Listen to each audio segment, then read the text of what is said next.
Hey guys, I'm Clint and welcome to Swatches Livestream number 6.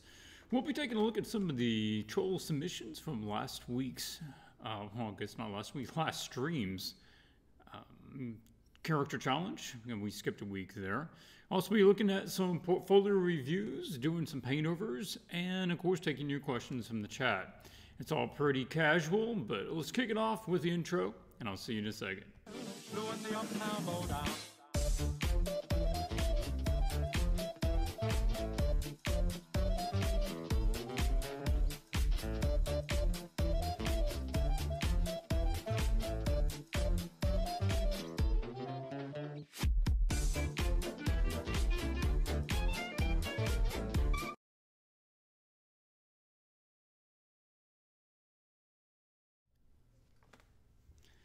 Hey, welcome. Good to see you guys. Thomas is the first in. Hey, good to have you back, Thomas.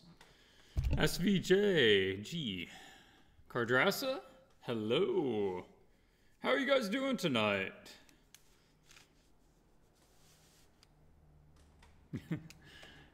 John, what do you say here? Hey man, got up last week, forgot to work and submit my troll. Don't worry about it. We'll do another one this week and you can just jump into this one. I got me a little Golden Peak slightly sweet tea tonight. What are you guys drinking?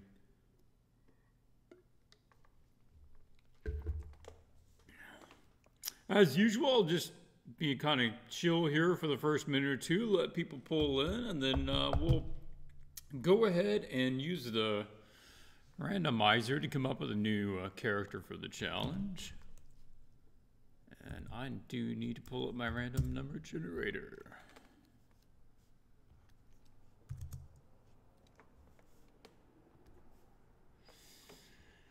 Once again, if you want to ask me a question or direct a comment directly to me, I believe if you put in @swatches there in the comment section, it will flag it for me and I can tell it's for me. Otherwise, I'll assume you're just talking to each other.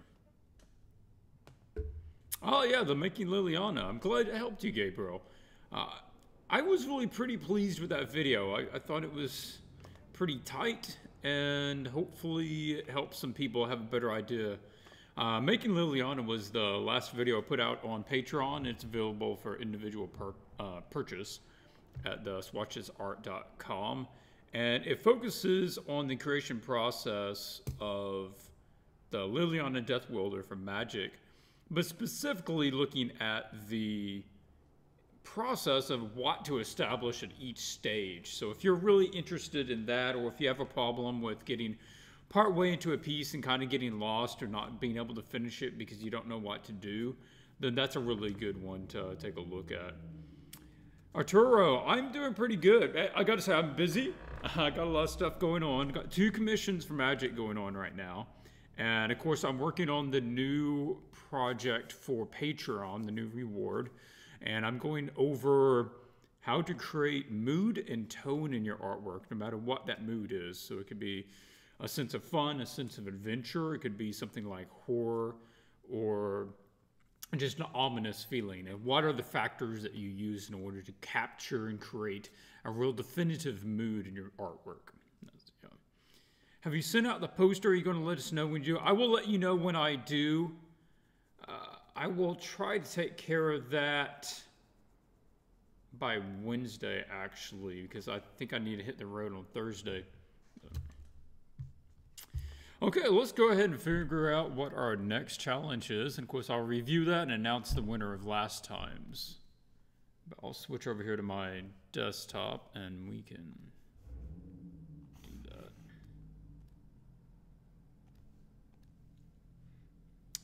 that. Just for the people who have not been here before, I am not using 2 monitors. I'm on my single iMac, so I can't actually see chat while I'm sharing my screen.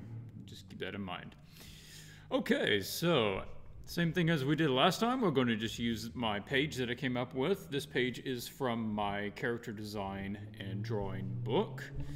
And 1 through 40, generate 39.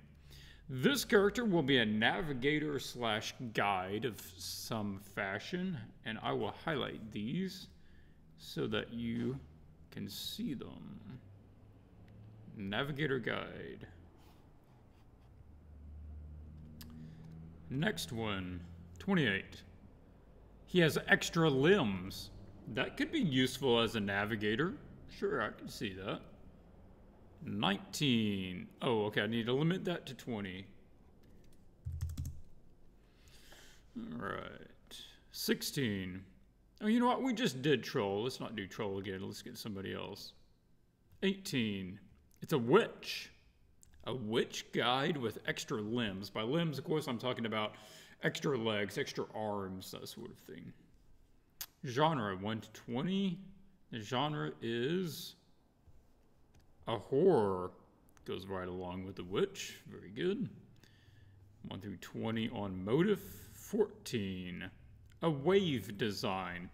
So somewhere in the design of this character's clothing and attire, that there is a wave pattern. Maybe it's a stitched pattern in it. Maybe it's some sort of weave to it that has a wave shape to it. And of course, waves could be multiple things. You look at the old Japanese, what's it called, sumi-e watercolor paintings, that classic one with the wave cresting over. It could be something like that. Maybe it's a tattoo design that she has on her. Whatever it is, make sure a wave is part of the pattern. Time period, 1 to 10. Number 2, ancient empires. So this is set way back when, before the Middle Ages. We're talking about obscure old empires, ancient history.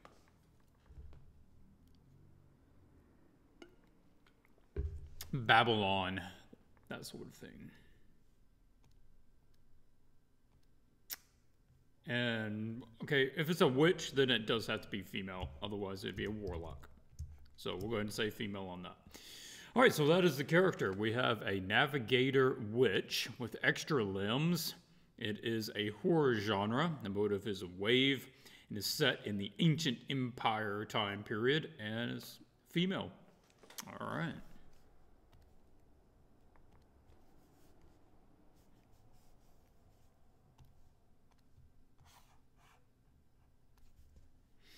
All right, yeah, I'm glad somebody types it out there. You guys can type it faster than I can come back and type it.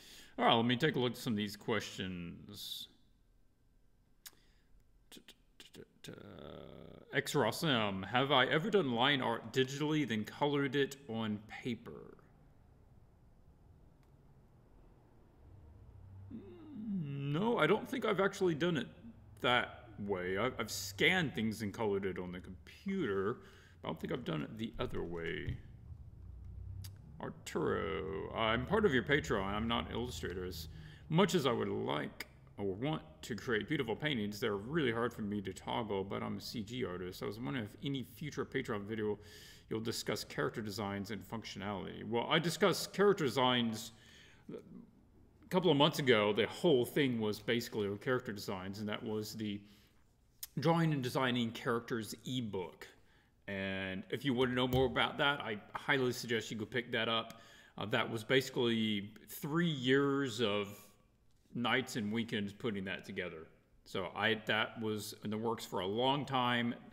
And I am planning a volume 2. It will probably be mid to late next year, probably mid next year. There's a lot of time that goes into that. And so volume 2 will come out on that, and hopefully I'll be able to put those together into one full volume at some point. But a witch on the River of Styx, that sounds good to me. Remember, extra limbs. Make sure they have some extra arms and legs there. Maybe even heads. I'd go for heads. You give her 2 or 3 heads, I'll go with that. Yeah, Mesopotamian. If I have any advice on how to begin digital portrait, is it best to trace the reference image or freehand? I would say, given the choice, to freehand it. Yeah, tracing makes you a copyist, and there's nothing wrong with copying something if you're aware of the fact you're probably not going to learn anything from it. Drawing it freehand means that you have to have a deeper understanding of what it is you're drawing, And you also get the chance to have artistic license. You can emphasize or de-emphasize any aspect of it that you want to. So I would suggest that. How to begin digital portraits. Make sure, if you're going to be doing digital portraits, that you're starting from a good reference point. And I think a lot of people make the mistake of just using any possible available image of a person. Some images just aren't that good. Maybe you're working from a flash photo. Flash photos are terrible lighting. They don't offer any good forms. They blow out a lot of the skin color. So make sure you're starting from a good reference point and then start sketching from that. Block in just the general shapes and proportions and make sure you have the proportions down right first. And then begin blocking in your, your shadow tones. Figure out where your shadow patterns are and put those in. And then begin putting in things like your base skin tones and some of your color variations. It's like skin variations. The skin isn't one tone, so make sure that you put in some effort to look at where it's a little more violet or a little more yellow, a little more green, that sort of thing. And that can give a lot more life to it.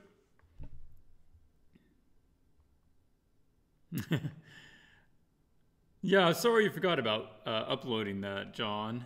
But of course, add it to your portfolio. Where to submit portfolio? Oh, good question. Cam Z meant to mention that earlier. If you want to submit your portfolio for consideration, then all you need to do is go to any of my previous videos here on YouTube and just leave a comment with a link to your online gallery. And I do look at all of the links and I compile them into a list. I do choose them randomly, so, it's a randomized. I won't promise you're going to get it in next week, but that's how you do it. Just leave a comment with a link to it. Hi, do you use colors to transmit feelings all the time, or sometimes you do not really think about it? Joaquin, good question. Both, I would say. Colors is one of the best ways to convey an emotion on a piece. Now, there's a lot of studies been done on what colors mean. So if you are wanting to show excitement, then probably yellows. If you're wanting something to be more calm or serene, you're probably going to use more of a blue color scheme. So there's that sort of thing. And whether you use muted colors or vibrant colors, then that will also convey different things. But there are other times where that's not the priority. Maybe the priority is something that is just more understandable. Like if it's more, information-based, if it's a character sheet where it's just the front, back of a character and you need to understand that character, you're not so concerned with how it's lit. You just need everything to be understandable. So use a lot of flat tones with fairly vibrant colors. Everything's clear. But let's see, or sometimes do you not really think about it? There were definitely times where I think about it more than other times. I generally think about the lighting more than the color. At this point, I am beginning to put more concentration and more attention into what the color scheme is. That's something that I'm still picking up and trying to add into my own art. Mitch is asking, I have a hard time finding the interest of creating dynamic backgrounds. Anything I can do to help me be more motivated for great scene sets? Okay, let me read that one more time. Hard time finding the interest of creating dynamic backgrounds. I assume that you mainly like to do characters, and the backgrounds just don't interest you that much, but you pretty much need something and you would like it to add something to the scene. Correct me if I'm wrong. Anything I can do to help me would be more motivated for great scene sets. In my mind, there's, not a lot of work has no backgrounds. Yeah. I'm with you, okay? I'm with you in that my first love is characters. So I think my environment design, my environment drawing is not bad, but it's not up to the standard of my character drawing. But I'm beginning to really love environments more. And I think the more that you get into it, the more you will love it. One thing is environments are generally a little less, a little more forgiving than characters are. You can only get a character's anatomy or pose off so much before it looks weird. One way to think about it is that the environment itself is a character. All right, essentially, there's always two characters in the scene. One is the actual person character, and the other character is the environment. And the two of those tell a story, right? And how they interact tells a story. And you can do things with the environment to add more narrative and context to your scene that you can never do with just the character alone. You could put them in a really crazy environment, and that changes the context. You can make them look like they just come through, this hellish terrain, and all of a sudden you look at that character a little differently. For environments, go look up this guy if you have not already.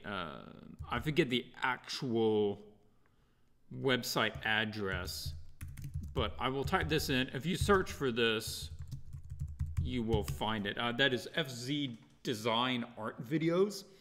This is a fellow that has classes. He has purchasable videos, or I think he teaches classes over in,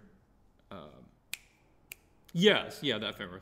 I don't know how you pronounce it properly, but yes, that fellow. Look him up. He has a good number of free videos on his website, and you can watch him sketching these environments. And I tell you what, go out there, watch a couple of those, and they will jazz you up, and you will be ready to go draw some environments. He makes it very understandable. He explains what he's thinking. He's explaining his process, and it will really give you more of a love for environments, because they can be just as awesome to do as characters. Hopefully that helps. I got some other questions up here. Again, I will take questions here for just a little bit more, and then we'll start looking at some of the images. But when there's sort of a lull in questions, then I'll move over.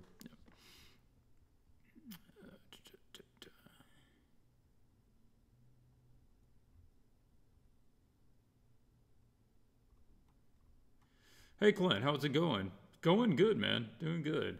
Do you use your own contacts for freelance work with your clients, or do you just go with what they provide? Do you use your own contacts for freelance work, or do you just go with what they provide? Well, okay, I'm not entirely sure what you mean by that. Do you mean, do I go to my clients and request what I want to do, or do I just accept what they give me? That's how I'm going to take the question. Then it's sort of both. It's sort of both in that they will tell me that they have a project, and sometimes they'll ask me, hey, are you interested in doing an environment, a prop, an item, or a character? And I'll let them know, if possible, give me a character and a prop. And so it can work like that. Otherwise, like my art directors over at Wizards with Magic, they basically know what I like to do, and they know what I'm best at. And so while I don't request anything in particular, we work together long enough that they have a tendency to give me what we are both happy with. Would I suggest starting with black and white as a beginner with portraits? Black and white's an excellent way to begin. I worked in pencils and graphite, charcoal, vine charcoal, that sort of thing for ages, in traditional media. But as far as digital also, yes. And I mention that because, and I stand by that because it's one less ball to juggle. Well, actually, it's several less balls to juggle. So I've mentioned it before as an analogy my old art teacher used to tell me. That is, when you're trying to draw something, there's always a certain number of balls that you're juggling. That would be the perspective, the anatomy, the lighting, the values, the shading. And so there's multiple balls that you're constantly trying to juggle. And if you can take one ball out of that equation, meaning color, then you can focus more on the other ones and you're less likely to drop one of those. And then once you can competently do that, and that's second nature, that's when you can start trying to add in more of them. And so, yes, on that regards, certainly if you're a beginner, that's an excellent way. Don't worry about color, and then move on and add that in. And so you could start like, you know, draw 4 of them in black and white and then do a color. And then later do 3 in black and white and do 2 in color. And gradually you can add it in when it's not as daunting. John says, I think the environment should interact with the character to help tell the story, even if it's blurred or obscure, to try to make out the character set in a scene from the start. Yeah, that's true. It does help to tell a story. That's one of the things I'm also going over in this new how to create tone. Yeah, he's awesome with his FCD videos. How often do I get commissions from Magic? It's about 3 months. They send out commissions in waves. So they'll have a new block of cards that need to go out, which will be, say, 200 cards, which would be 200 commissions. And that's divided out to, what is there, 4, 5 art directors there right now. So all of them are handling something like 50 commissions that they have to sub out to their artists. And that happens, I would say, about every 3 months. Yeah. There's been a couple of times that I haven't been in on it. I've just had other projects and other commissions going on, and so I've had to opt out for one of those, which means it was 6 months before I got another one. Have I ever been interested in doing concept art for video games and movies? Absolutely. Absolutely. Honestly, concept art for movies was one of the reasons I got into doing art. I still love watching behind the scenes. I still love picking up the art of books for various movies, and you know, some of the work with Industrial Light and Magic and some of the old school matte paintings and set extensions, that sort of stuff. Always loved those. And I would love to get into doing that. I've done just a little bit, but not that much. No, Mitch, I have not seen Blade Runner 2049, but I do really want to go see it. I have seen the original Blade Runner, and from an artistic standpoint, I love it. The design, the set design, the character design, the cinematography, absolutely beautiful. The movie is just, I'm sorry, the movie is just a little too slow for me by like 45 minutes. But I want to go see this one. It looks superb. Just from the trailer, this is one I'm going to study the cinematography because there's a lot to be learned from it. Do you have any artist recommendations for portraits who I can look into? Ooh, good question, Hussein. Do I have any artist recommendations for portraits?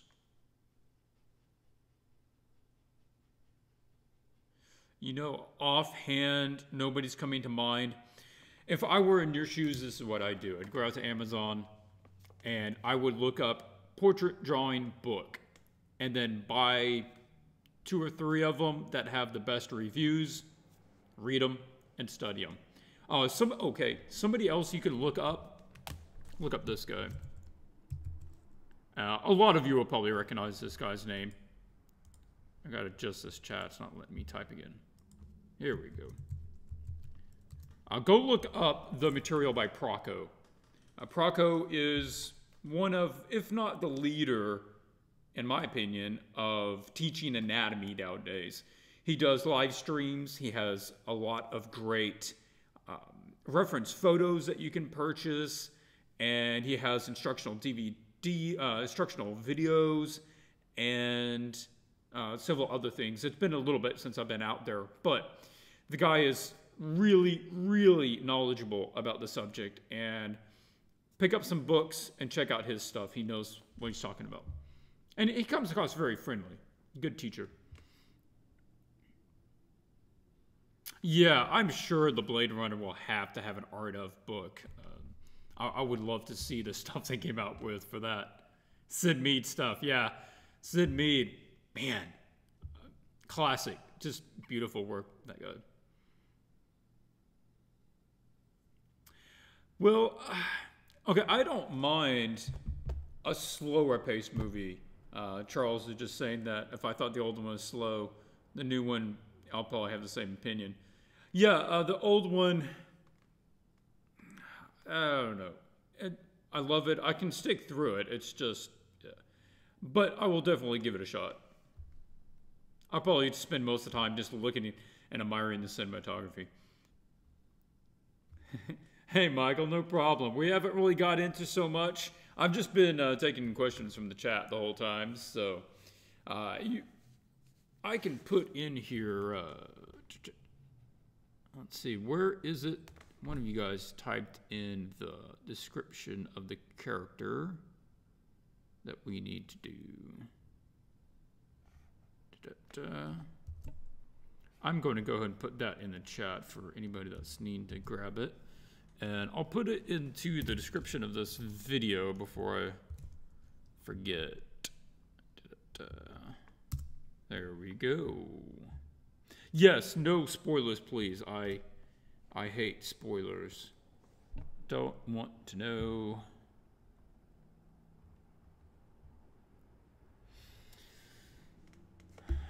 Baratus. Hey Clint, I'm currently doing a concept art course and I love Magic the Gathering art. What subject should I focus on as a beginner? Honestly, it's the same thing that every artist should focus on. That's your fundamentals. If you haven't watched my Art Fundamentals series, which is not finished yet, my apologies, it should be done by now. But that would be your basic anatomy, proportions, perspective, colors and shapes and forms, colors. I'm drawing a blank. Watch the video. I'll list them all in the video. Go over all those first, values and shading. Go over those, learn those first, and then ask yourself what you want to apply those to. That is there a specialty that you're interested in? Or do you really like doing environments? Do you really like doing complex scenes? Do you really like doing props? That, you know, something like a sword, an item. So always start with that, because those fundamentals are going to be applied to anything that you do, no matter what the client is, no matter what the subject matter is, they apply equally. So make sure you got that stuff down, and then we can talk about more advanced things. Am I going to do a fundamentals on proportions? I will cover proportions in my basic anatomy art fundamentals video. Yeah, I'll talk about that a little bit. I do go over it a little bit in the character design book, but that's not really the focus of it, so I don't go real in-depth on it. I'll go over proportions of the human head and the body, basically using Loomis's body proportions, where he divides the body into 8 sections, 8 head links, and it's very easy to sketch out the body that way and get a quick character design with, you know, good proportions. And then the head also has a really great proportion system of halves and thirds. Basically everything on the face can be found in halves and thirds, even from the side view. So Pamela, hey Pamela, welcome back. I didn't see you mention anything until now. Good to have you. Do I ever paint on Illustrator? No. I'll say no. Do I ever? Super rarely. I don't work with Illustrator much. I don't like vector art. I love other people doing vector art. I don't like messing with vector art. All the Bezier curves and stuff. Not my thing. Rachel, good to have you. Super happy to be here. As it's half midnight where I live. Well, welcome to the stream. I'm glad you are able to stay up a little bit and watch. Yeah, Loomis is great. Bridgman too. Those are my 2 main guys that I go to for anatomy. For the next challenge, we should do a concept weapon for a character. You know, I think next time it will not be a character. I want to do one that is also a prop. So basically we'll have either do a character, a prop, or an environment. What I need to do is come up with a new sheet, basically like the character one that we use to randomize. And I'll get all the, you know, features into a list, and we'll do one of those. And we'll probably cycle through each one of them. I just know that most people in this chat and most people that watch this channel are probably character guys. So, yeah. Hi, Clint. Runix, if I say that right. Do you have any specific fundamental you enjoy designing your images around? Some artists have a specific thing they like more than others. I'm not sure what you mean by a specific fundamental that I design my images around. I'll clarify that and I'll try to answer it. Okay, well, you might be right on that, right, Pamela? Illustrator, I haven't touched it in years, so it could be more organic, it could be a lot easier to use. I just remember pulling my hair trying to make it do what I wanted 2 years ago. I have problems with arms, especially with a twisted wrist without reference. Any advice? Yeah, get reference. I mean, I say that with a laugh because sometimes it's tricky, right? I mean, all the time, I'll put in the basic position that I want an arm in, and then I go take a picture because, yeah, sometimes it looks kind of funky. And a couple of things that you can keep in mind is, okay, if you look at the arm, maybe I'll stand up so you can get a better view. The arm changes angles. Like, essentially this part is flat, right?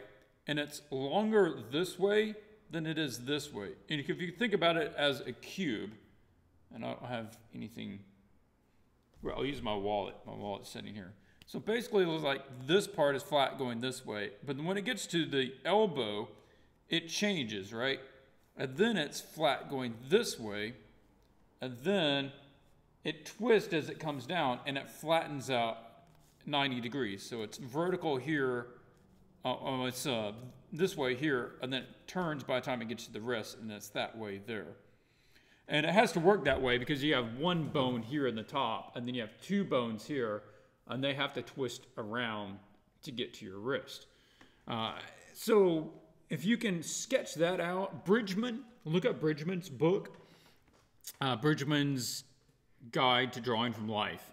And he has some good sketches illustrating how that works in a cube-based system. And that's what really helped me understand that. So it's just going to take a look at that.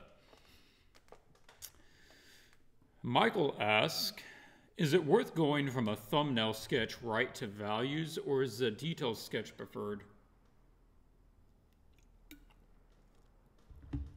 I've done both, and it depends. That just depends on that particular project. If you have a clear enough idea of what the values are supposed to be, what the scene is supposed to be, and you're not needing to refine very much, or if the scene isn't very complicated, then yeah, maybe you don't need a refined sketch. But generally speaking, I don't regret having a better sketch underneath my painting when I start painting. That's never a bad thing. So if you have the time, a slightly more refined sketch is probably not a bad idea.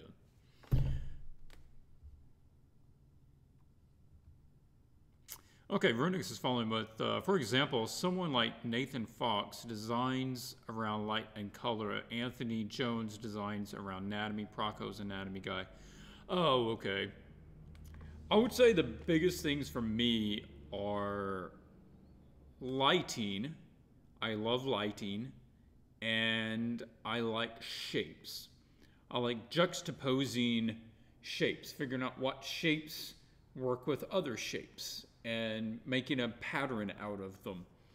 And I like playing with the lighting and figuring out what mood you can get out of something and where you can move the light and how it affects things. So those would be the two main things that get me.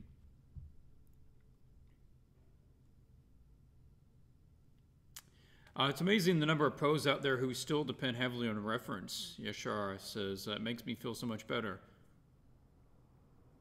That's not a weakness. That is the human brain not being photographic. It's not a hard drive. You can't just store information in there and it stay there perfectly.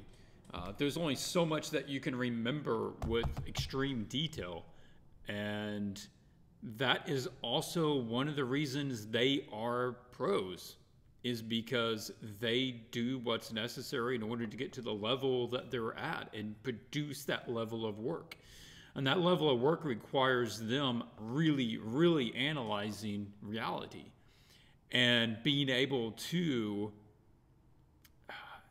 capture that sort of realism. That means that you need to look at reality. Yeah. All Night Design asks, is it okay to take other artists' work for reference, poses from one, composition from another? Yes and no. Obviously, I'm against plagiarism, but to be inspired by, absolutely. And there's other things, such as color scheme, right? I could not, if I wanted to, come up with an original color scheme. All color schemes have been used. And I'm sure at some point, someone has used whatever color scheme I want to use. Now, am I plagiarizing or copying them if I use that color scheme? Of course not. There's only a limited number of colors in our color wheel, and there's only a limited number of ways you can kind of chop up the wheel and say, this is my color scheme. Same thing with posing. There's only so many ways to pose a person. And I guarantee you whatever pose you pick has been used before. And whatever person you're looking at, do you think they were the first person to ever use that pose? Probably not. But try to add something to it. Try to make it its own. Try to combine it into something original, not just a hash of something else.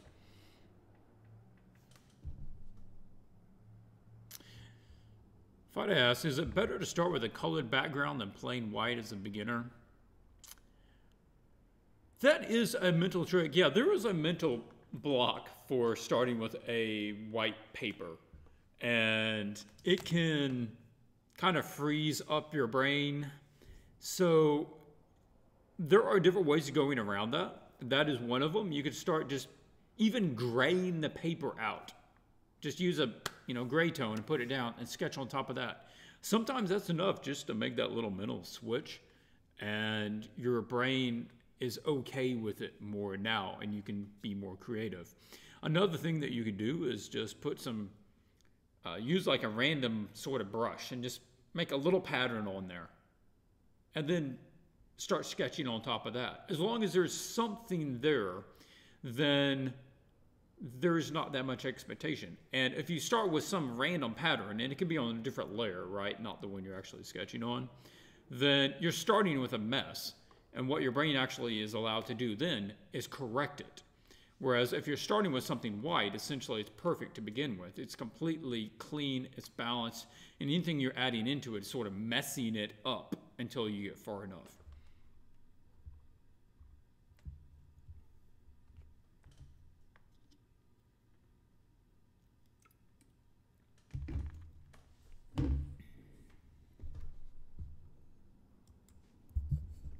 Oh, okay. The sound kind of off for you or me. Try with low quality video. The sound, if you are picking up an echo, that is because there is literally an echo in this room. It's a big, vastly empty room. And so there will be some echo. That's not because of the audio. That's just how it is here. I can move the mic over. It might pick it up a little more clearly. And yeah, I'll try that. I'll put that over here, see if that doesn't help a little bit. Okay, that's a lot of questions already. Good questions. I really, really appreciate you guys putting in good questions. But I think it's time that we switch over and take a look at some of the submissions from last stream and talk through those. I'll look at those for a bit, and then I'll flip back as usual and take a look at your chat and answer or address any questions you had during that time. So I will minimize that. Pull these up. Now, I don't know if I'll be able to get to all of these. I'm getting increasingly more people submitting, and it's just not feasible that I can do a full review of everybody at this point. Okay, so these are all the submissions that I had from last stream. We had about 18 of them. Well, there's 16 here, then I believe I had 3 more. But for whatever reason, those links weren't any good. I guess they didn't copy it right, or they moved the file after, whatever. So there's a couple there that aren't there because I literally could not get to them. But we will, I'll try to open these up and briefly talk about them all. But I probably don't have time to do a paint. No, I know I don't have time to do a paint over of all of them. All right, this was a prep file for a different one. So let's look at the final, and I'll save a little time. Okay, this one. I don't remember who all did this. Okay, we have a name up here. That's who did this one. I like the take on this in that it is a more humanoid, not going with the well-known green troll, but more of just a trollish sort of person, somebody that you would expect to actually live under the bridge. And I get the female sort of adventurer vibe. They have a little of the snake thing going on here. Lighting, not a big deal in this scene. They weren't trying to make a whole scene out of it. This is really just a character concept. I think that this could probably be taken further. Let's grab me something different here. I said I'm not going to do a paint over, right? And then here we go.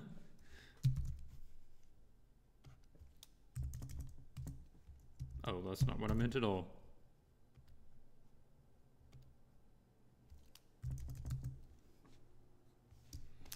I think if you exaggerated the things that make this what it is, that if you have the character... Oh, this file is really not very big.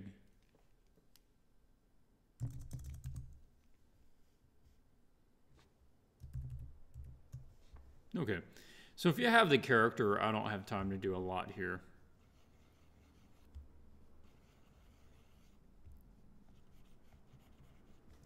And exaggerate that body, right?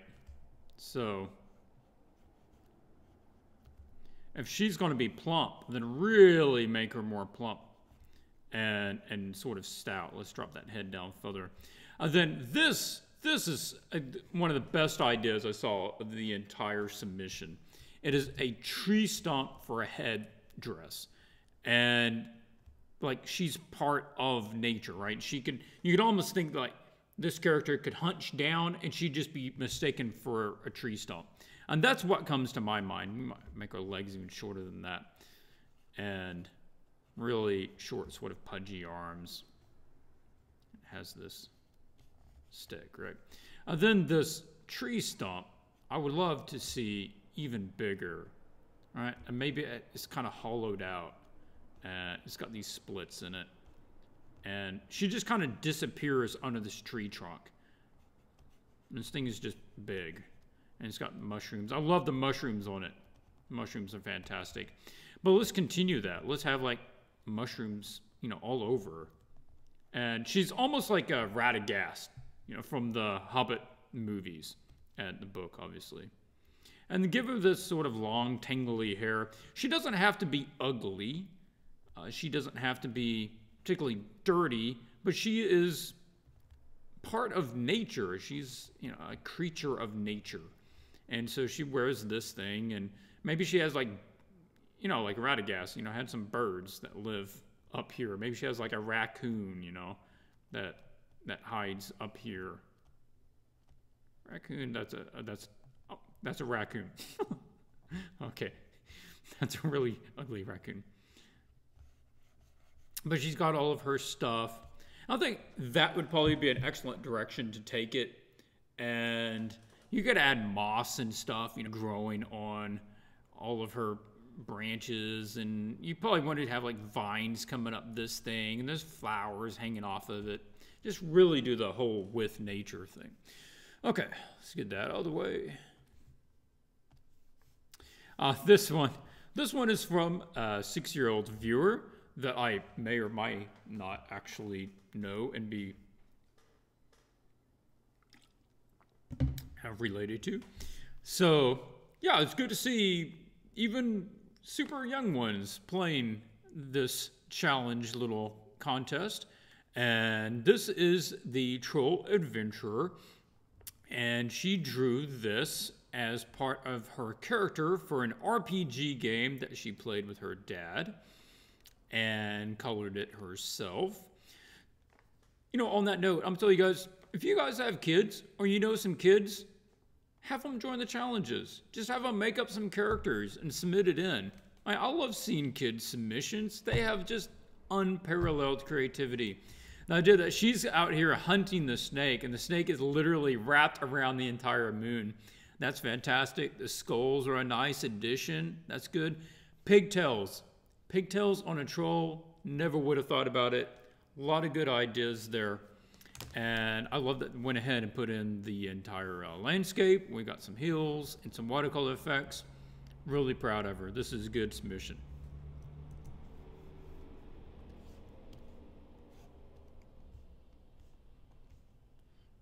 All right, I'll pause that and we'll take a look at the chat again.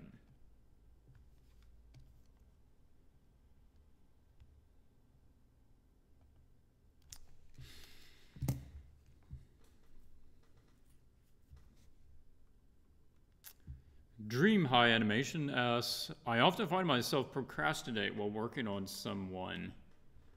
Do you still face this issue? If so, is there any way to overcome it? I would say less procrastination, easy distracted for me. So yes, I daily have to practice trying to stay focused on what I'm doing. If it is because I am constantly trying to check my email or check YouTube comments and just trying to stay super up to date on everything, one of the things that I can do is just turn off my Wi-Fi. And then that can't be done, and it helps me to focus. Sometimes turning off all sound just helps me to zone in. That can be one thing. Otherwise, something you could consider doing is giving yourself time frames. Say for 30 minutes, I am going to focus intently for 30 minutes. I think an hour actually ends up being a little too long for me, and I think it is for most people. Say 30 minutes, I'll take a break and I'll go do something I want to do. Like, go walk outside and go check the mail, or I'll go outside and, do some push-ups, or I'll go down in the store and get me something to drink. So whatever it is, but give yourself that so that you can commit that long to it, and then give yourself a break.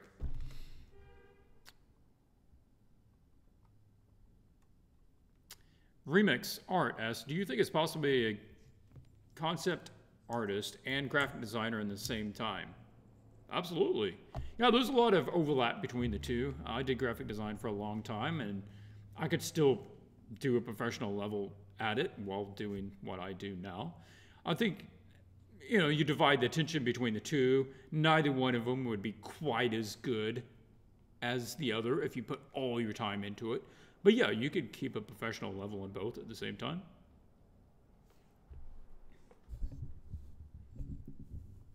Are these from Patreon? Bomba Lead asks. If somebody might have answered you here, no. Okay, yeah, you guys answered him. Yeah, this was just from the last stream. Yep, these are submissions.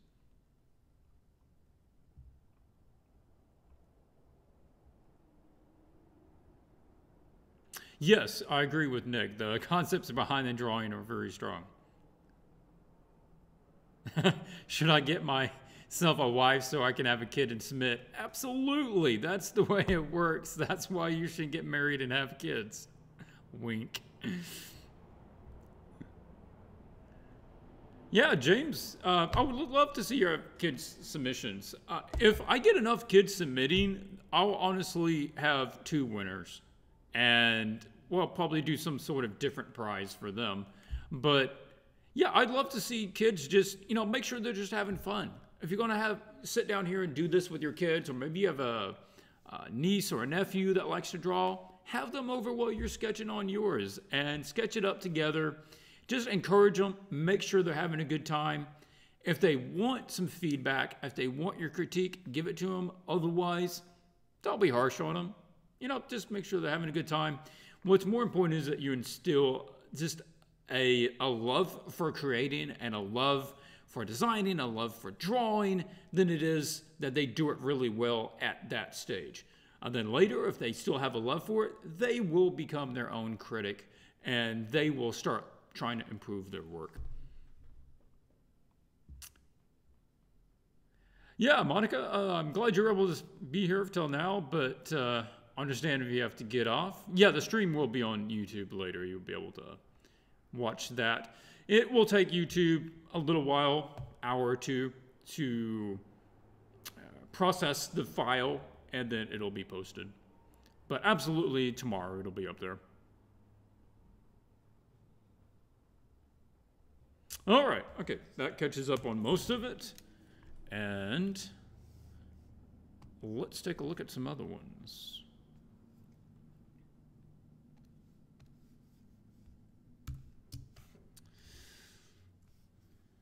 Actually, I kind of like having this up here. There we go. Okay, so we have this character here, Troll.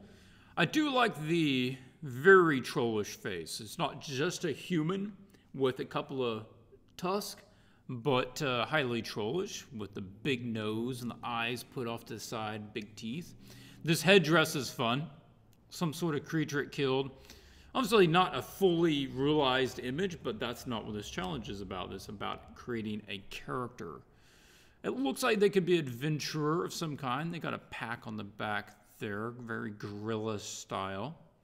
Okay, so I like that. I think maybe some hair down on the legs or the feet or something would be more fitting. And the staff, just have the snake around that. A little snake on there. Okay. I would say, push it a little bit further. Make sure if you're going to have that much hair, probably take it out a little bit more. The headdress, I feel like this is probably a lizard. I'm not sure what those are. So maybe if you paint it up a little bit more, I'd be able to understand, are those spikes or fins? If it's a reptilian, it might need to be webbed. And you could also probably push that a little bit further if it's going to be like this major thing. And likely that they would have, I'd probably add in a little bit more. Even usually a primitive character like this is going to have some sort of skirt or belt or a wrap or, some sort of fabric. So to show them not being just like an ape, but something that wears clothing. Okay. All right. There are definitely some good things going on here. They are playing with the lighting, having this nice lighting coming across here with the shadow from the tree. Didn't get to do a lot on the background. That's okay. I'm not critiquing your background. They seem a bit more like a scout than they do an adventurer, but okay, maybe they're following their clues to figure out where they want to go find their treasure. The color scheme of browns and greens and red hair with purple. I would say tighten that up a little bit. We have a lot of the major groups. We're working with green colors. Oh, that's set to lighten. That's why that's not showing up. I just want to make sure, yeah, I am on my screen. Okay. We're working with green colors and brownish red and purple and red, and that's a little broad. So that you could get more punch out of that and have more harmony if you probably made the clothes gray or like black or white, or really pull the color out of them so that these will stand out more. You could make the skin more green or gray or extra red. I'm just saying that there's too many colors there, and if you cleared that up a little bit, it would probably help. As far as the rest of it, the headdress confuses me a little bit. Now, I like the idea of this webbed cord going back and forth. That's sort of different. That's an interesting idea. The issue that I have with it is that it looks like wood and it uses cord, but that's not used anywhere else in the character design. And I would like for that to the headdress either reflect, other points of the design, or other points of the design use the same ideas as the headdress, just so they're a little more consistent. But good. I like the pose. You're giving more narrative to it. The lighting is nice. Having the layers of the clothing is good. So, yeah. And I'd say the cord idea on the mask, probably the best point of the image, concept-wise. I really did like seeing this one. Yeah, this was cool. This is by Alexandra Vardarian. I probably butchered that. Apologize. Now, they did have another version of this where the colors were really not great, and they mentioned that on the post. But for this one, it's better. See, that they let the red be a accent color, and then all the other colors are muted. So even though there is blue and tan and gray, they all are pretty close to each other. So there's not a lot of contrast or discordance between those. Okay, things I like about it: it has a good silhouette, has a very good overall shape to the character, with all of these little sharp ones, small little shapes there at the top. You'd be able to see that character at a distance and instantly recognize who they are. Overall, I think this is a very successful concept. This feels a little odd because I feel like the face should be at attention, right? But this is such an eye grabber, that shape. It's so clean, and an eye shape automatically gets your attention. So you put an eye shape, or yeah, it's more eye than lip. So eye shape with a big circle in it, and make the circle bright red. I think you have such a good face here. There's a lot of character going on there. There's emotion going on there that I'd probably say just play that up. Also, this is a great place to have that red right there. Let's make those eyes red. Because if you do that, then it keys the most important spot of the character. Now, the eyes are the natural focal point of the face, because it is a ring inside of a ring inside of a ring. The iris and the pupil, and that target shape automatically gets your attention. And you connect to the eyes. You talk to somebody by looking at the eyes. And then if you can put that key color there, then it ties it into the rest of it. And I would say I don't think you really need that. If you take that out, it pulls more attention back up to that. If you want to use some of this right down here, that would be okay. Like, you could have a series of those little metal discs coming down a chain, and maybe you have a couple of those. So you can have some little light shapes down here, but it's not going to distract from the face of the character and what you're going to connect with. It's just slightly more successful that way. But overall, I do like this submission. That's good stuff. Okay, I was going to close that. Oh.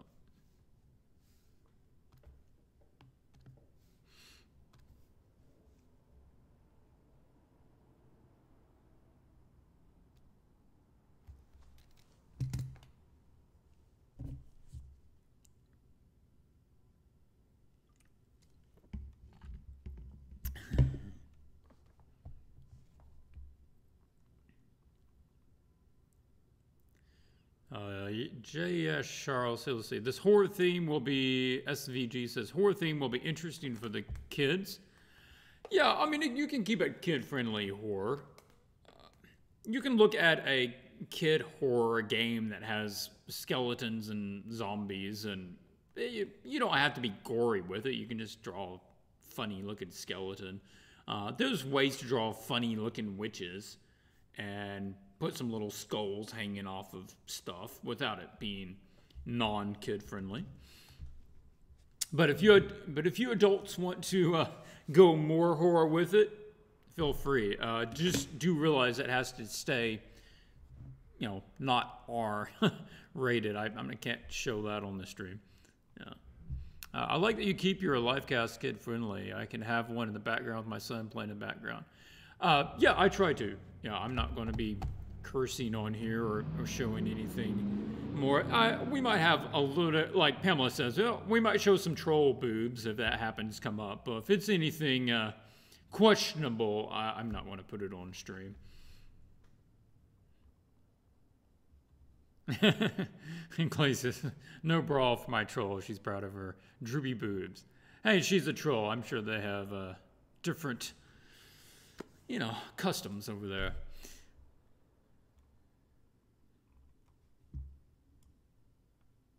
Yeah, and when you're like 600 years old, you probably just don't care that much anymore. Right? Emerson says, hello from Colombia. Well, hello. I've got people all over. I'm glad to hear somebody I have somebody watching from Colombia. I'm retaking the illustration. I'm really liking to apply to illustrate trading card games as MTG. Can you give me some advice on how to start? Okay, that's a really broad question. And I would say start by just getting your art up to the level that they already have. As I've said before, they're not likely to trade down in level to get another artist. So make sure you can match what they already have going and before you submit your portfolio.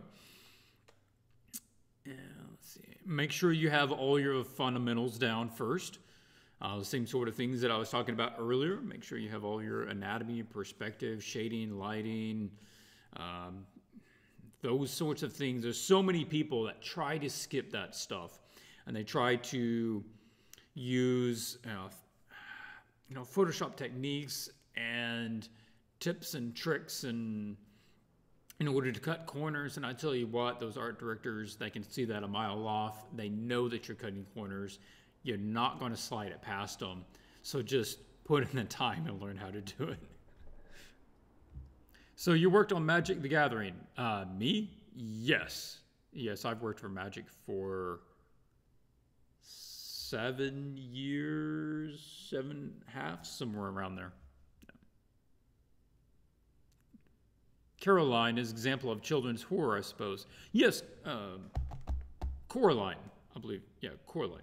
Coraline, the movie, stop motion animation movie, that would be an example of children's horror. Yeah, I believe there was another one called Monster House, the movie, animated.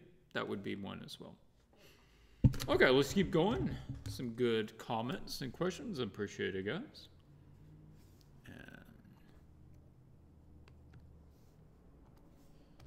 All right, we're not quite halfway. We'll go through these and we're halfway.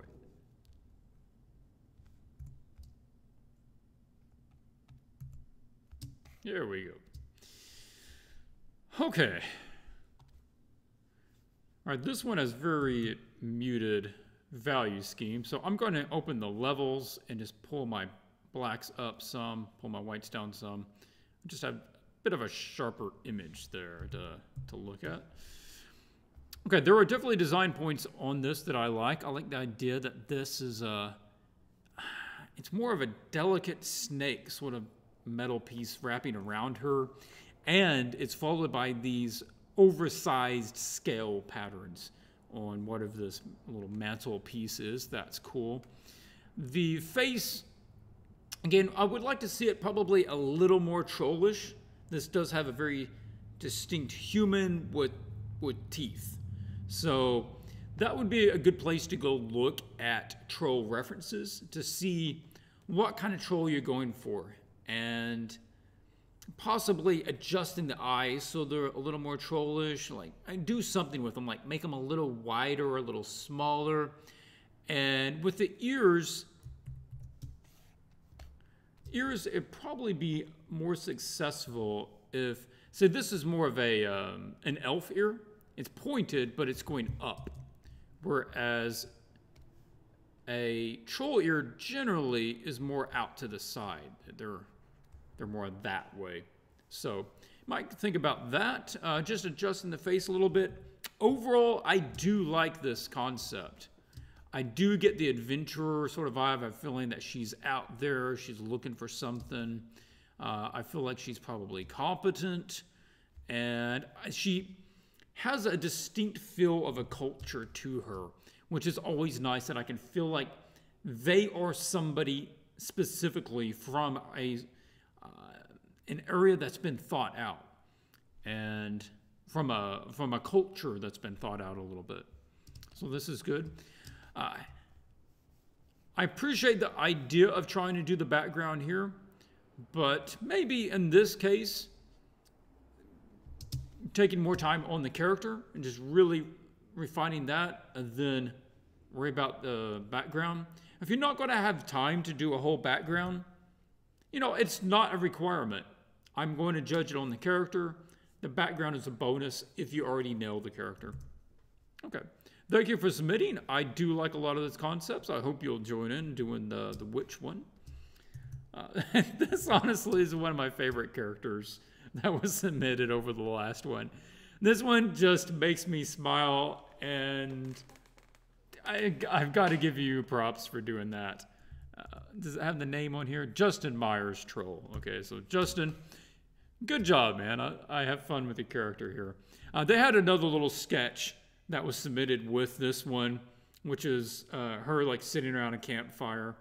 And I just have the feeling like this little troll girl has so many great misadventures on her adventures that it would be very amusing to watch.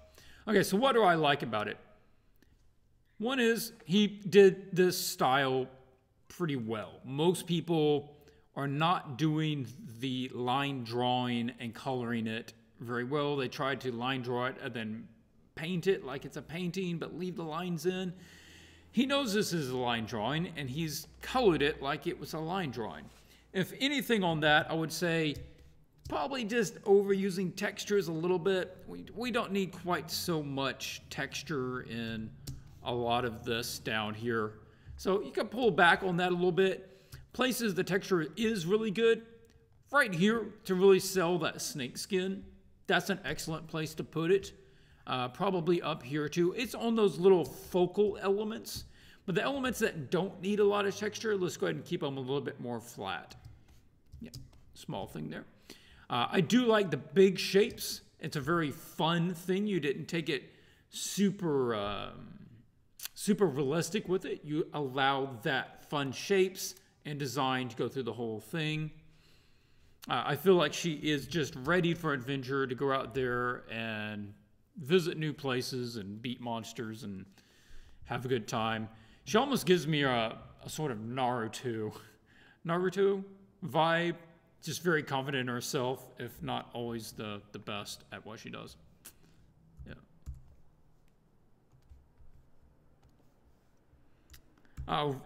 Really surprised to see this because it is so far different than the other ones. And that is one of the things that I love about it.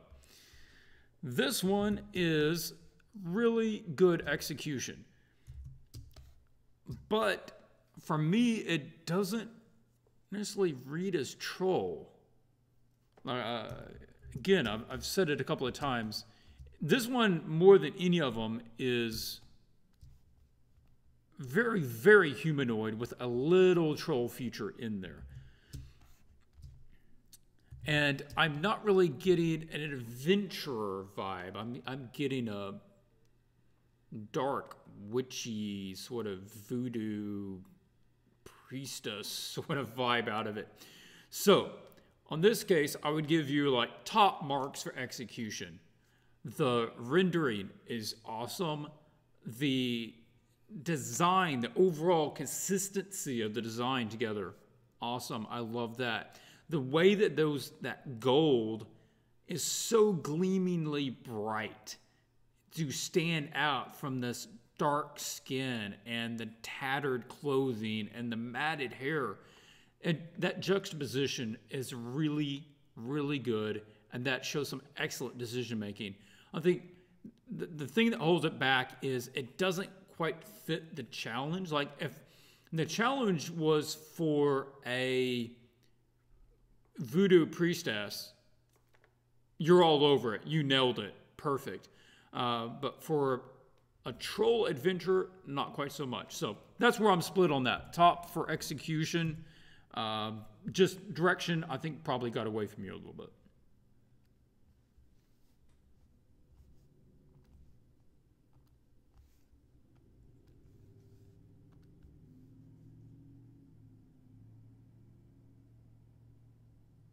All right, pulling back to the chat, trying to figure out where I left off here. Fida, how deeply should one apply human anatomy? I find too much leads to muscle or bulky comic book style.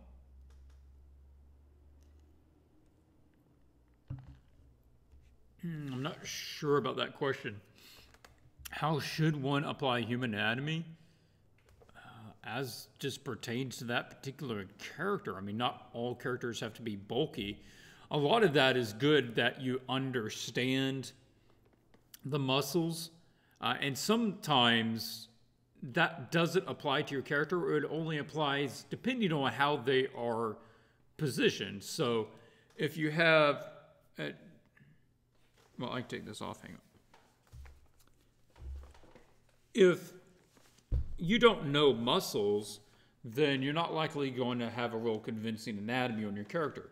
But sometimes just knowing the muscles, like if I have my arm up, then my muscle is going to bunch up, right? Because I've compressed the area that it's in. But if I have it down, it's not. And there's a lot of places on the body that if you know more about the anatomy, you know where it's going to bulge and why it's going to bulge. And that's why you need to know it. But it's also one of those things that the more that you know, the better you can be at cutting the corners. So if you have really good anatomy knowledge and understanding, then you can stylize that and not lose anything.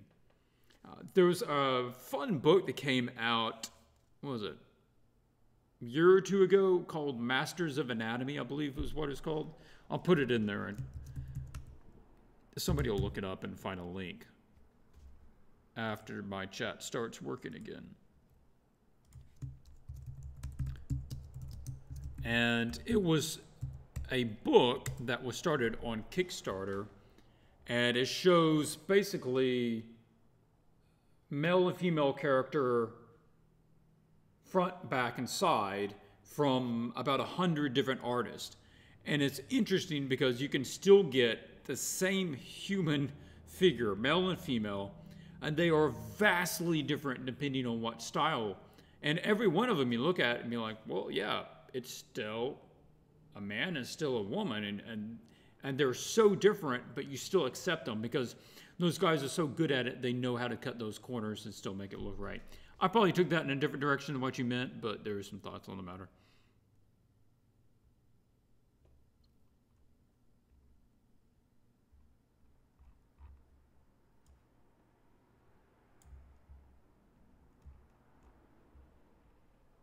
For some reason, it jumped my chat all the way to the top. It takes me a second for it to catch up.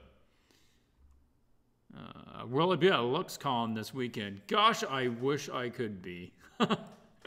No, LuxCon is one that I have really been wanting to get to, but things going on in my life, that's just not going to happen. I would love to make it next year, so maybe we will gear up for it next year. And if I can get some traditional stuff, maybe I can try to get into it or share a table with somebody. We'll see. How often do I have an art director ask you to make changes you don't agree with? And do you argue your point, and if so, to what degree? I would say most of the time, I understand where the art director is coming from, and I don't have a problem with it. Because it's usually consistency things. They're just like, oh, that needs to be a different color because everybody in that group uses that particular color of scarves. I'm just making that up. And so it's their job to make sure that things are consistent. And that's nothing against my art painting it that particular color. So that's not a problem. I would say that it doesn't happen that often that they're asking me to change something that I don't agree with, that I think fundamentally makes the image worse. And so I will make a point and say, okay, I can do that for you, and I'm happy to do that for you, but it's my opinion that this will, make the image have less impact, and, just be very polite about it, about saying, just very factually, if we change this, it's going to change the impact due to this, or it's going to change the focal point, or whatever it is. Just lay it out there in factual, straightforward, artistic terms of how it's going to affect the image and why I think I would advise against it. And if you're going to do that, try to come up with a plan B. Try to come up with a way that you can get to their goal with a better solution. And say, I understand where you're trying to go, and I think that's a great idea. Perhaps a better way, one that I would suggest, is to do it like this. And so give them another option, but of course, if they don't want to take it and they want you to do it the other way, you do it the other way. It's happened before, but not very often. mastersofanatomy.com. Yeah, there we go. Somebody would find it. Yeah, that's right, Bamba. You always have to know the rules before you start breaking them. True, true, true. Okay, well, let's keep looking at some of these other pieces. Okay, let me take a look at this. Any chance for you to make an original illustration out of the discarded, not to be related to Magic at All sketches from Liliana? I love the boat ideas that you had for the piece. Oh, absolutely. Yeah, I could certainly get the pose and the composition and substitute it for a different character. So Magic doesn't own those sketches. Those are still mine. They don't have any claim to those. They own the final image. And of course, they own the character of Liliana. So yeah, and I will keep those around. If in the future somebody hires me to paint an image of Cleopatra, I will probably go back to that sketch and do the one and substitute, Cleopatra for the Liliana, because I still like that composition. I still like that arrangement. Yeah.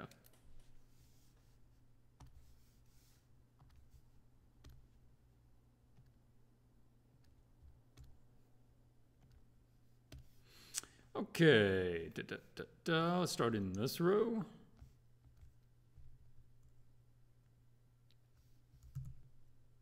Yeah, I do kind of like having the names up there. I'll move this up a little bit. Troll Adventurer by Shadow Wind. Nico, I believe it is. Name. Okay, let's pull it up. Again, my keyboard is not picking up on some of my keys there, sorry. This one, all right, I liked this one. The concept and the execution of the idea is really good. And that perspective is not an easy one. A lot of people wouldn't even want to attempt that. I'm not sure what you posed, what you free-handed. I would assume if you were to... I assume drawing this, you actually drew it right side up and then turn the piece around afterwards, because that would... I can't imagine actually trying to draw it upside down. But I would say that this is one of the most successful versions of the image from this challenge. And that is because it is so immediate that this is an adventurer. It is like the Indiana Jones troll female. And that's fantastic. Love it. I think the major problems with this image is, I would say, execution. Like, they did mention that they were having some problems figuring out how they were going to light it and get the mood or the atmosphere right. And I would agree. I think that's where there's probably some problems. And I would say the coloring a little bit. The whole color scheme is sort of all over the place. That you have these green windows, yellow box, red hair, blue skin, yellow and red triangles. So there's a lot of colors going on there. And if you were to adjust the lighting and the color scheme, then this piece would be a lot stronger. And there's also that whole balance between painting and line drawing, where a lot of this is line drawing. It's like the background is all painted, and then some of this is painted, and some of this is line drawing. It's kind of tricky. But overall, successful image. I do like it. I'd say that the colors and the lighting mainly is the main thing. The headdress, like, it doesn't... like, I'm not sure what it is, but I like it. It's like some tribal thing that she picked up that has magic powers, I guess, because it has glowing eyes on it. So, cool. Like it. If I have time, maybe we'll talk about the lighting and how to deal with that. Another one, this is a very straightforward character concept. I didn't go into any colors like that, but we will look at it on the premise of just being a character concept. Okay. I do like seeing the preliminary sketches here. The headdress is good. I was talking about good silhouettes. This is one that does have a good silhouette. Look at that. Very clear which character you're looking at when you see that. And I would think maybe you could change that up a little bit. Instead of just being one big circle, if it had just a little division, like a big piece there, and then maybe it has a sort of break. And then it has mainly some on the sides, right? Just so it has a little bit more interesting shape. I think this would be kind of coming down.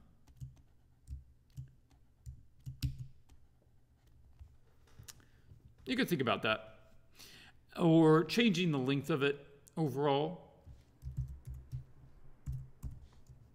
So maybe it gets shorter on the sides and then comes back in, or maybe it's really long in the back and then, you know, short on the top or something. But overall, I like that. The character headdress coming to a skull in the front is good. That's a good call. Having some straps down there, I like thinking through that. How does it stay on? Leather design, some sort of skin that has a pattern on it. That's a good idea. Continuing the fur design up here, down here, good call. Now, I don't really have concept things to say about this character. It's a very successful design. Yeah, if anything, I would say play around with the shapes of this. Maybe part of it here on... Okay, I don't know why it won't get off the eyedropper there. maybe this point here has like a couple of long pieces that stick up, and then there's a break in it, just so you're changing that shape up, finding something slightly more interesting, a little less monotonous. Yep. And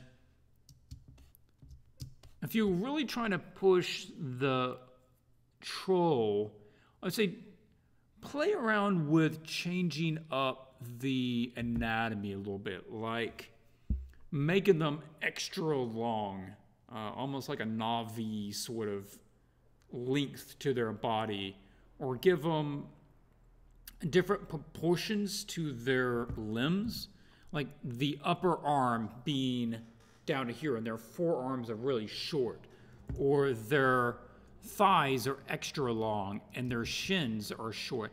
You change up just the proportions of the joints, or like the neck, maybe the neck is extra long, so that you register it you register at a glance that it's not a human, that it is some other species that is simply humanoid. And that's where I would take this. Just change up the species proportions a little bit, that headdress, find a couple of different other shapes there, and I'm happy. You should be pleased with this one. It's a fun character. This is submission from Thomas Schaefer. He's one of my patrons. And Thomas, glad that you were able to submit for this one again. Always look forward to seeing what you come up with. And really impressed with this. Man, I don't know. Do you have other things to do in your life that you have to spend this much time on this little live stream challenge? Oh, and there was something stuck in my bottle. Okay, so what's working or what's problematic with this piece? Most of it is working. So this is a good perspective. If we're talking about the importance of having reference, I'm pretty sure Thomas probably had reference for this pose, and maybe the basic lighting, and that's why he's able to get such good realism. And that is nice. It's immediate that it is a troll. Got the good ears there coming off to the side. I don't know if you meant to have... Okay, I'm going to be a little more picky on yours because where you are in your art, progression, and I think you don't have any problem with that. So, like, the ears aren't quite even, and I would check on that. Either you need to use it as an expression, like she's cocked this ear up, like she's listening, at which case you could cock up that, one of the eyebrows too. So it's part of the expression, like she's turning her ear like a cat would to listen to something. Otherwise, let's drop that down and have that as, oh, that's only 50%. That's why. To be even. I do get an adventurer vibe from it. She's got her little accoutrements. And I don't know where you came up with the idea of this big thing, but I like it. She just carries her snakes around with it, and she controls snakes. That's cool. I follow that. If you were to add a bit more to this scene or work on it a bit more, what would you do? I would suggest coming in here, give me some edging. Like this fabric feels like it doesn't have, it's almost like paper. It doesn't have any depth to it. So, and this is obviously getting to where you've already refined this to such a point that you can start looking at doing this sort of thing. Come in here and put in like a little shadow next to the edge. So there's a little shadow showing the kind of the fold where it was, sewn. And you can just go along and add some of that along the edges, make it feel like it has some dimensionality to it, has some texture to it, and adding in some patterning. We've got this great pattern going on here. You have some good patterning and design work going on this thing and up here on the headdress. And then the fabrics are all very plain. And I'm not saying that we need to make them really complicated, but if you want to continue this gold, you could just have some basic, little lines coming down through these. And would give just a little extra visual interest to the fabric, and it helps tell the form with these contour lines. So something like that. And maybe these just have a little designs going along the edge of it. Again, just small visual interest to flesh that idea out some. I'm going to play around with this for a second more. Nope, not vibrance. That's not what I needed.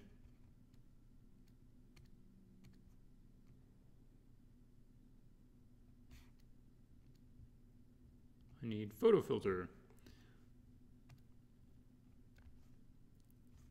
I'm doing a green photo filter, and I'm going to black out the mask so I can paint in with white only what I want to apply it to. I'm thinking that the gold should actually be fairly more green. Gold generally is more green than people think it is, and it is in a highly green environment to begin with. So let's push that a bit further.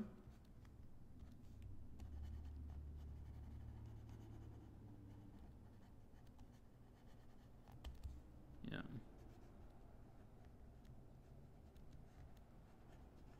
Did a very fast job at it. But I can turn that on and off, and you can sort of tell that difference there. And I will make a new layer and set that to linear dodge and pick out, let's just pick out this color up here that you already have as the lighting.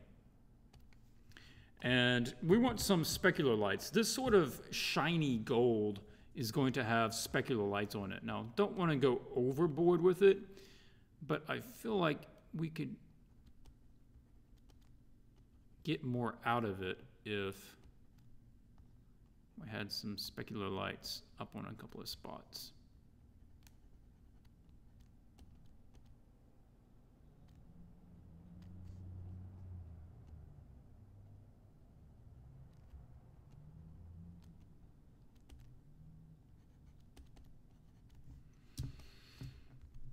And where it's over here, yeah, it's basically going to go white.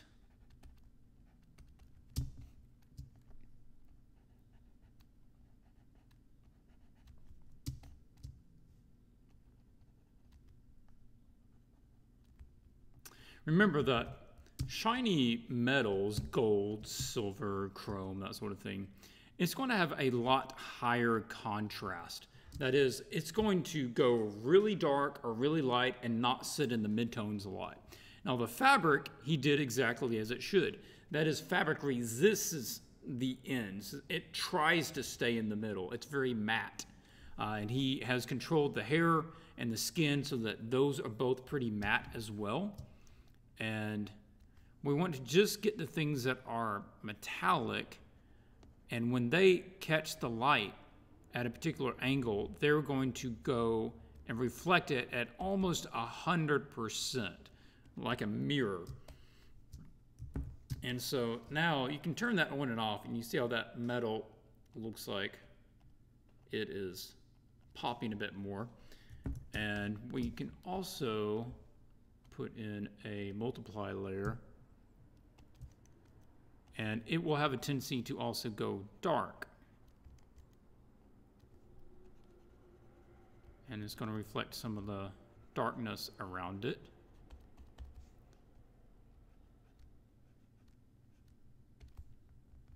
Some of these. And it's going to be right there on the terminator.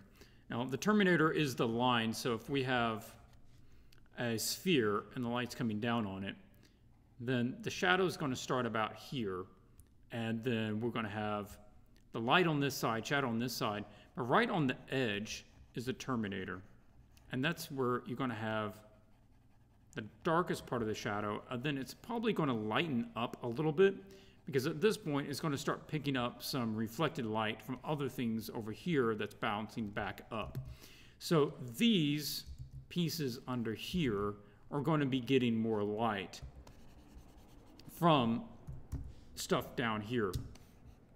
And part of that gold here is going to be getting extra dark from that. Same thing, parts of these little gold pieces all going to have dark spots on them. So that's where I would take it. Subtle changes there. And same thing with the face. You could probably push just a little bit further. I'll go back to that same linear dodge layer and grab a bluish tone. Oops.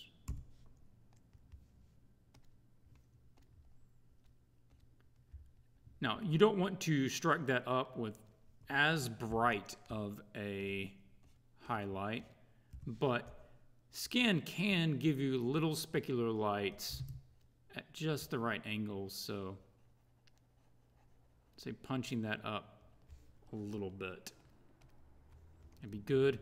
Now the eyes, I like the blue. I like it's maybe she's channeling her power, and that's what makes the eyes blue, is when she's, you know, commanding these things. But the eyes aren't really popping enough, and that is a real selling point. In order, if you're going to have the eyes of these guys mimicking each other, then let's make sure that they are showing up, and that's very obvious. So this color, is there a brighter version of this color that we can use? Some. You could just hit the middle with a brighter tone. So right now the eyes are sort of the same value as everything around it. It'd be nice if we can just hit the middle with the brighter tones so that those are showing up. Same thing for this guy back here. We need that value difference to really help it sell. But I do like that idea, and that is an excellent way to show control from one to the other. And you can just keep stepping it up one to another so that it's got nice and bright, and that connection is very obvious. All right, cool. Well, I already did more on that one. I'm going to save that.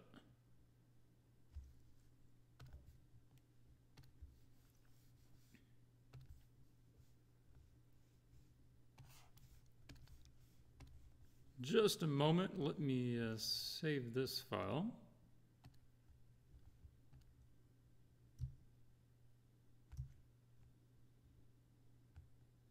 It's processing the webcam and the live stream at the same time, slowing it down a little bit. Okay, there we go. Oh, let's take a look at the chat. No, it's 7:38. I can't be doing this much longer. We'll probably, I don't guess we're going to do a portfolio review. I'll finish up looking at these other ones real quick. And then that'll need to be the stream. There are some other things I have to get to tonight.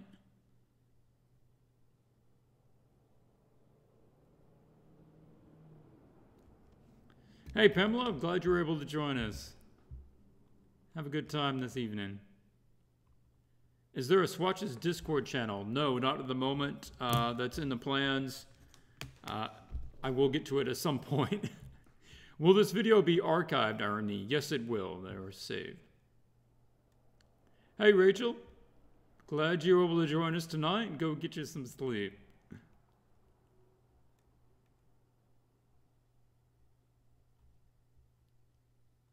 Is the stream about to be over? Yeah, pretty soon. Yeah, unfortunately, he said he had to get to the thing. Yeah. Okay.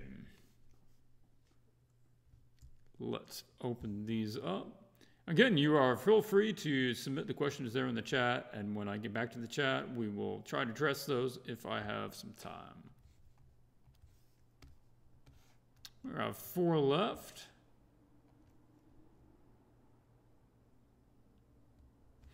All right, this is a character I was pretty happy to see. Liked the idea of this one. Again, with a troll, okay, I'll say it the other way. If you have an attractive character, most people want to do a very attractive character, and I was happy to see people that automatically jump to like the sexy troll. They went all into like somebody older, heavier, kind of wearied, and that's cool. I like that. Okay, things that I like about this, you know, the bonus animal companion here.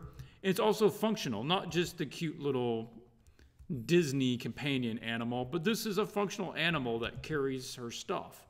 And it has a design for its stuff, just like she has for all of its bags and everything. That's good to see. They have the very stumpy body frame and went all out with that. I felt just drawing wise, this is, whoa, yeah, it's goofing with my keyboard, not quite keeping up. The headdress is getting turned on you a little bit, so if you want to go back and just adjust this, the center of the face is right here, like this is off-centered, then that's off-centered even more, where that circle thing needs to be adjusted to be over here, right? That needs to come like that. Then that's going to stick off this way. And this is sort of a odd shape to do, kind of a funky shape. Yeah, and you're going to be getting something like that. And then I think you're going to see it on the back side that way and not on the front side. So, yeah, Paul, you look at that shape. It's just sort of a difficult shape to do. So, take a look at that. The controlled color scheme on the character is good. It's very cloth and leather based, so you thought that out. The snake, you have the one little snaky thing. I would like to see this snake design a little bit more. Like, you've got this, which could possibly be seen as snake-like, like a cobra. I forgot what they call it, a sort of a fin thing coming off. I'm sure it has a name. But that is sort of there, but it's not directly snake. Like, if you put a snake head on it, then that would sell a little bit more. Or if you put, it's like, I'm not sure what this is. If you put scales on it, that would help sell it a bit more too, and you know, show just a little scale pattern on this thing too, and that would sell. Overall, I think this is a very successful image. I think that's a successful concept. It seems like it's been thought out well. Now, it looks like the character is leaning forwards a lot, and maybe you're trying to make it look like they're leaning on their staff. If they're putting a lot of weight on their staff, I'd say that the staff probably needs to be equaling their angle so it shows like they're holding weight. Otherwise, let's get the legs and scoot them over so that they're under the character more. Because remember that the weight of the character is going to follow the back of the neck. So that is, come on, keyboard. That is basically where the center of the body's weight is. And the feet need to straddle that position. So the feet on the ground will be like here and here. Yeah. Okay, good. And the animal's good too. You might do something, change this up a little bit. Like maybe, you know, weird, sort of interesting horns on it. Or you could do some cool patterns. Like you could have, you know, a stripes on this thing. Just to change it up a little bit. Oh, just having fun. Okay. I believe on this one they said it was the first digital painting they've ever done. So, hey, congrats for jumping right in.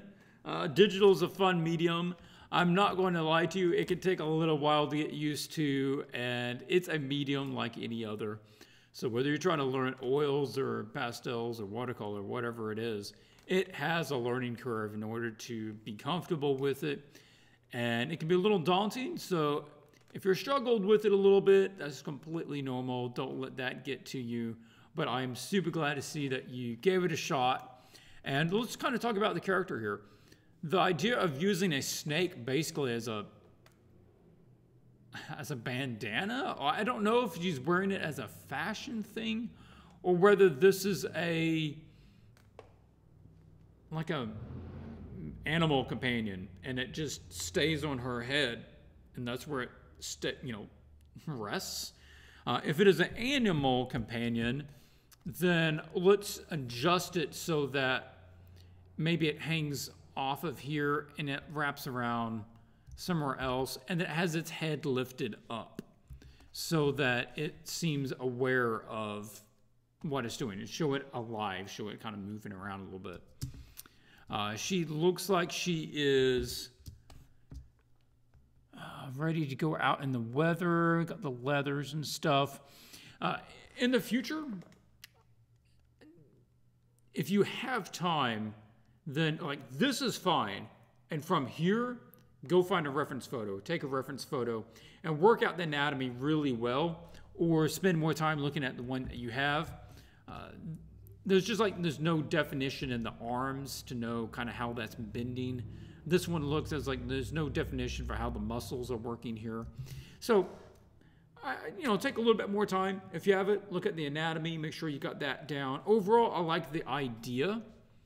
And if you were to keep working on it, I would say, yeah, one, look at the anatomy, find references if you don't have it, and maybe give her some more stuff. Like if she's an adventurer, she might have some more stuff with her.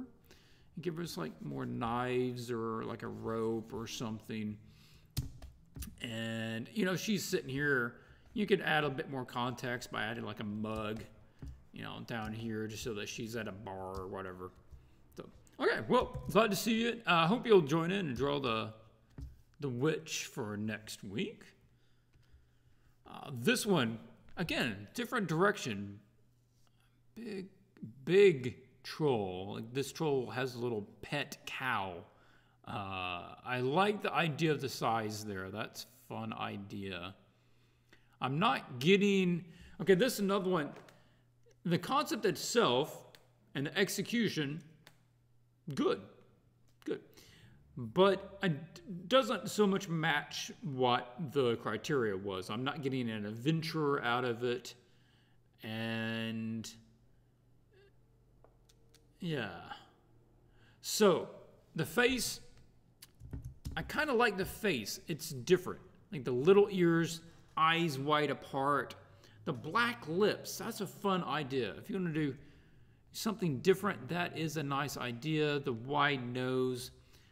And the green hair, though, sort of bucks against the system. That you're showing me that this character has this good natural skin tone difference between going from this gray blue to the sort of, tan color. But then the green doesn't really go with anything. So if you handed it to me, what would I do with it? I'd probably give them black eyes, like all of their eyes. Everything in there is black to go along with the black lips. And then either they don't have hair or the hair needs to be a derivative of either this blue-gray or the tan. And that would be more consistent. And if you want to add some green, then, they can have this long hair, right? And maybe it is... this sort of color, just this gray. Yeah, my computer's still having a hard time picking up my keyboard. And if you want it to have some green, then they could stick some like leaves, branches. I guess it'd be entire branches in their hair, and then have some like branches hanging down, and that's fine. Again, with the adventurer thing, we would need to work on that. I would like to see maybe they have some sort of weapon with them. That they have supply packs, some sort of sleeping, food with them, sleeping mat. Show me that they're ready to go on a adventure. But the shapes in the body is good. The pose is good. The idea that they're this really large character, I like that. Playing around with the features, good direction. Thank you for the submission. Happy to look at it. Good to have it. Oh yeah, that was the breakdown of his earlier image. Thought about covering that, but we just don't have time.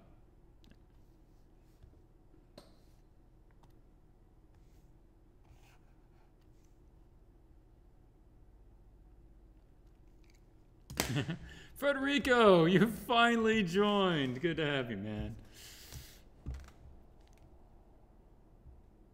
I'm so happy to see you. I thought we lost you to the quantum zombies. Oh, beware the quantum zombies. Yeah, I did notice that. I didn't mention it, Glacius, but the other troll there, the top of the staff, does mimic that same cobra. And so I think the biggest thing on that is show me like she's carved in some cobra scales into it, and the headpiece also has some edging or whatever to make it look like scales as well. If I submit art like for the witch example next time, does it have to be digital art? Can I make it traditional? Traditional is perfectly acceptable. You know, it's not digital only. Most of the people in this group are digital, but I have nothing against, you know, you want, both are accepted. Neither one is preferred. That's cool. Yeah, Guillermo de Toros. Yeah, try, that's a good point, Glacius. Just try not to keep it too rough. Like, if you just spent 5 minutes sketching this super rough concept, I mean, come on. Either spend a little time and actually flesh the idea out, or probably not send it in. If there's not enough there for me to actually critique, if it's still so unfleshed out that I don't know which way you're taking it, then I don't really have too much I can say about it. Oh, you're welcome, Rebecca. Glad you were able to join the stream. I'm glad you like the Alice in Neon. Yeah, the Alice in Neon covers a lot of stuff I haven't in my other videos. It really does show more of the concepting phase, character design in action, and also character design and environment design in a more concept art approach, where it is more mass production and how to do large amounts quickly, determine your favorite and work with that and finish it very quickly. And with the environments, doing things like photo bashing in order to get a high level of detail and finish very quickly. Umbra says, I'm pretty new to this, first time watching. Do you stream regularly? Yes, I do. I stream pretty much every Monday at 6 p.m. CST time. Now, I did have to skip last Monday because I was out of town visiting family, but yeah, should be. Next Monday, I don't any reason why I shouldn't be able to stream. Now, if you want to know for sure whether I'm streaming or not streaming, follow me on the Facebook, facebook.com/CurelyArt. That is where I will put up any notices of streaming changes. Yep. And if you want to submit your portfolio, just leave a comment on any of my videos with a link to your gallery, and I will add that in. Normally we do portfolio reviews. This time I just had so many good results from the challenge that we went through those. Now going forwards, I don't want to take the entire time. This is sort of a one-time thing. I don't want to take the entire time on just challenge entries. What I will probably do next time is take maybe 3 to 5 that I think have the best either. Oh yeah, the winner. I've not announced the winner. The winner for this challenge is Thomas Schaefer. Congrats to Thomas. I only pull his back up for you guys to know which one he did. Thomas is the one that did this piece here. And I just think that all in all, it was very successful, from the concept of it to the posing to the lighting, and I enjoyed the character all around. I thought it was very successful. So to Thomas, you know how to reach me. We are in touch on Patreon, and you let me know whatever product that you don't have that you want that I have put out, whatever video or ebook. Shoot me a message and let me know, and I will hook you up with it, and that will be your prize for this beautiful piece right here.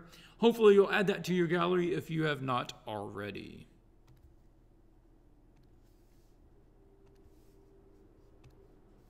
And same thing goes for you guys for next week.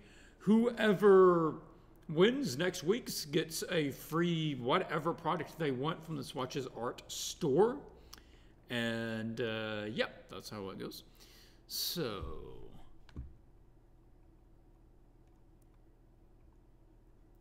is a link from ArtStation okay? Yeah, absolutely. Yeah, a lot of the people here are using ArtStation. That works just fine for me.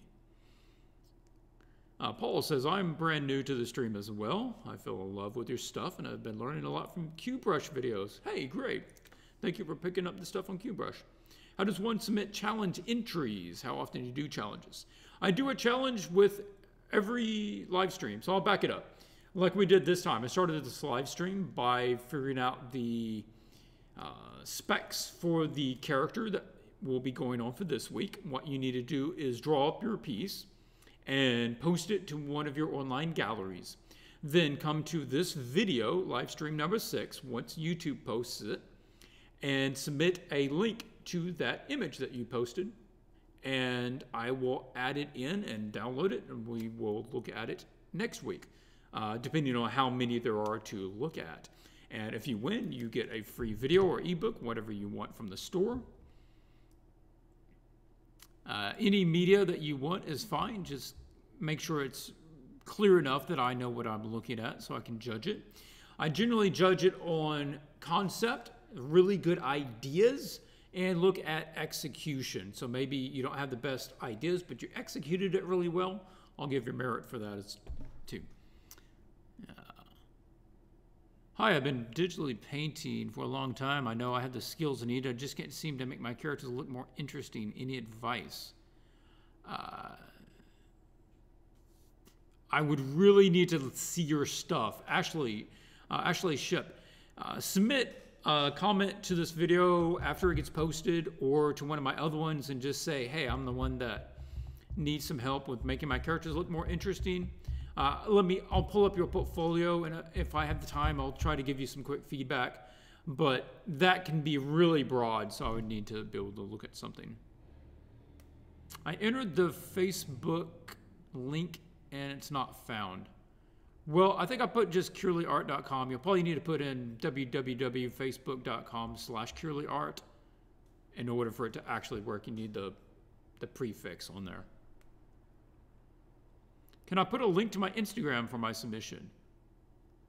I think I can pull that up with my computer. All Night Design, I'm not entirely sure. You can shoot one in there. I'll see if it works. To this video when it posts on YouTube. Yeah, this video, once YouTube has a chance to process the information and post it, it'll take it probably a couple hours.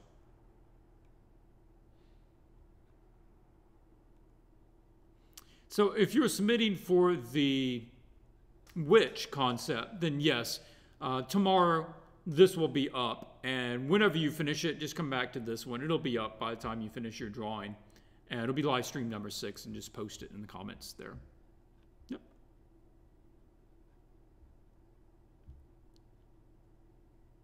Asteroid Art says, I'm genuinely curious, how do we submit for critique? Is Patreon a thing? Is it a Patreon thing?